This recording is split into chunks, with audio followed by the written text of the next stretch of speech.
An acidified solution of butanone reacts with iodine as shown. Draw the displayed formula. So that means we need to show every atom and every bond for the structure that we've been given. So we're going to start with the first C on the left hand side. We can see that it's got 3 hydrogens attached. So every atom and every bond. Then we're joined to a carbon with 2 hydrogens. Then we can see we've got a carbon with an oxygen. Oxygen needs 2 bonds, that'll be a double bond oxygen.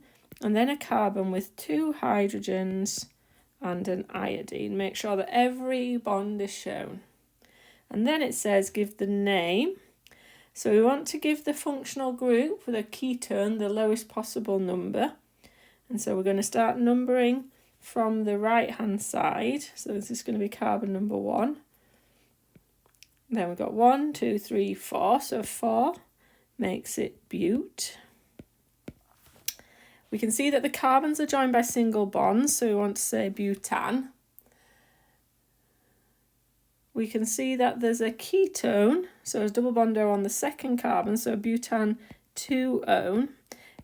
Now we don't necessarily need the 2 in butanone, but you will not be penalised for putting that 2 in here. And then we've got an iodine on carbon number 1, so 1, and then we put a hyphen, iodo for iodine, butan 2-one. Then it says the rate of reaction is, and we've got a rate equation, and we've got the initial concentrations of everything, and we've got the initial rate. So we want to rearrange that expression to say K equals, so we're going to divide both sides by the concentration terms.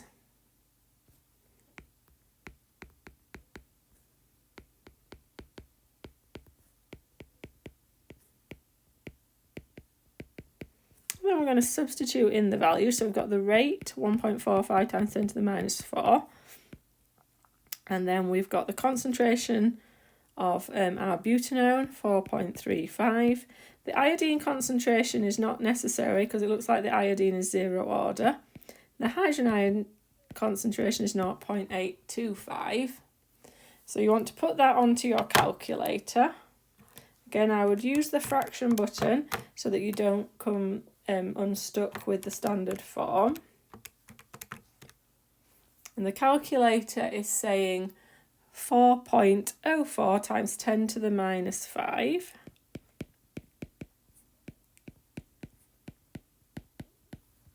And then it asks us to give the units. So this is a reaction that's overall second order. We've got the units of rate on the top, which we were given with our value for the rate. And then we can see that we've got the units of concentration twice on the bottom, so they'll end up being mole squared dm minus 6. So if we were to look at that, we've got a moles and then divided by a mole squared, so that would become moles to the minus 1. dm minus 3 minus 6, because when you divide, you're going to subtract the powers. That's going to become plus 3, and then the seconds to the minus 1. So moles to the minus 1, dm cubed, seconds to the minus 1.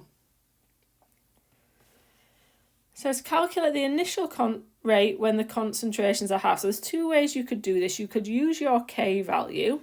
So you could do it this way. You could use your K value, 4.04 times 10 to the minus 5, and then you could half the propanone value, and then half the hydrogen ion value, and you could calculate that on your calculator.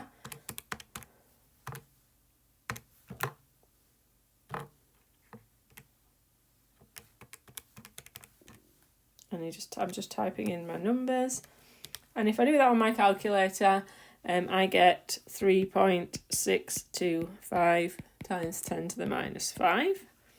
Or the alternative way is that the rate before was 1.45 times 10 to the minus 4, and I've halved the propanone, and that's first order, so I'm timesing by a half to the 1, and I've halved the hydrogen ion, and that's to the power 1. So the alternative, I could do it this way, and if you do it that way, you get the same answer again. So by either method, by either the ratios or by substituting in your K value, you're getting 3.625 times 10 to the minus 5. So as an experiment was done to measure the time taken for the solution of iodine to react completely, how would we know when all the iodine had reacted? Well, we know that iodine is a brown solution, and in this reaction it turned into iodide ions, and so they're colourless. So the brown colour is removed. It becomes colourless, or you could say it was decolorized. Then it says the experiment was repeated at different temperatures, and figure 1 shows our 1 over T, which is our measure of rate, varies with temperature. You can see that this is quite an increasingly steep curve. It says describe and explain the shape. So as the temperature increases, the rate, which was represented by 1 over T, increases. But it doesn't just increase in a linear fashion, it increases exponentially. It's getting much faster. And the reason for that is that many more particles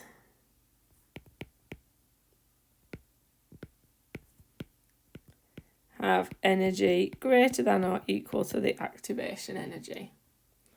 And then it says deduce the time taken at 35 degrees. So we need to go back to the graph.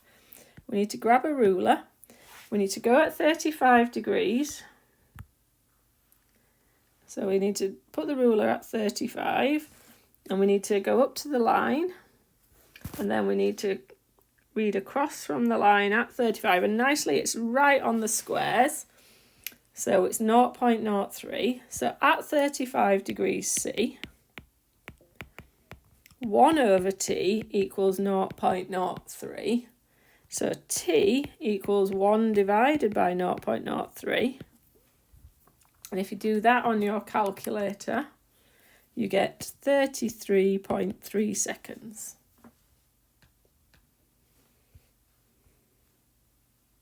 For a different reaction, Table 2 shows the value of the rate constant at different temperatures. This equation can be used to calculate activation energy. So calculate the value in kilojoules per mole for the activation energy when R is in joules per Kelvin per mole. So we do need to be careful for that because that's in kilojoules and this one's in joules. But first of all, we're going to substitute in values. So K1, 1.55 times 10 to the minus 5, divided by 1.70 times 10 to the minus 4, equals activation energy, divided by 8.31, and then we've got a big bracket, 1 over T2, so 1 over 333, minus 1 over T1, 303. So what I'm going to do here is I'm going to calculate both brackets. So if you press the natural log button on your calculator and then use the fraction button, you can type in the values. And it's going to give you that this left-hand side is minus 2.39. I'm just going to leave the EA bit where it is, and I'm going to calculate the second bracket. So 1 over 333 minus 1 over 303. That one's coming out to be minus 2.97 times 10 to the minus 4. So I've worked out each of the brackets. So if I divide both sides by minus 2.97 times 10 to the minus 4, I'll get EA over 8.31. So I can calculate that.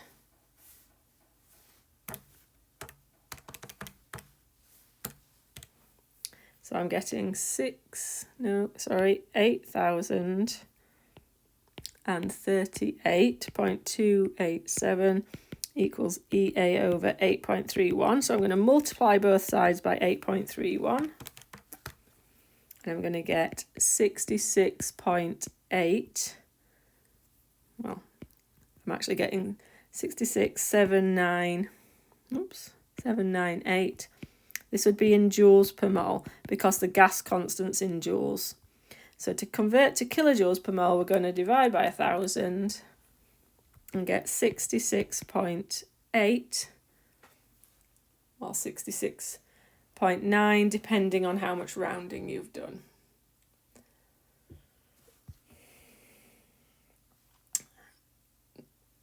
So the next part, we're still on question 1 here. It says name and outline the reaction of butanone with KCN, which we don't put metals in mechanism, so is a cyanide ion, followed by acid, which is a H+. This type of mechanism is a nucleophilic attack because cyanide ions are electron pair donor, and it gets added on and nothing is removed, so this is a nucleophilic addition.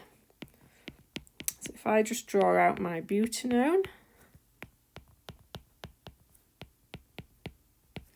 and I take my cyanide ion, the minus actually on the C, we can draw a curly arrow, movement of a pair of electrons from the lone pair to the carbon that has the oxygen, and then from the double bond to the O.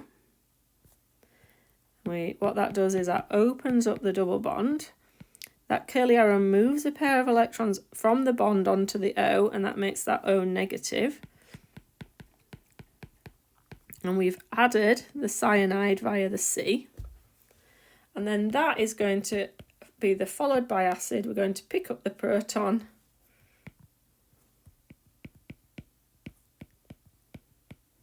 to make the hydroxynitrile.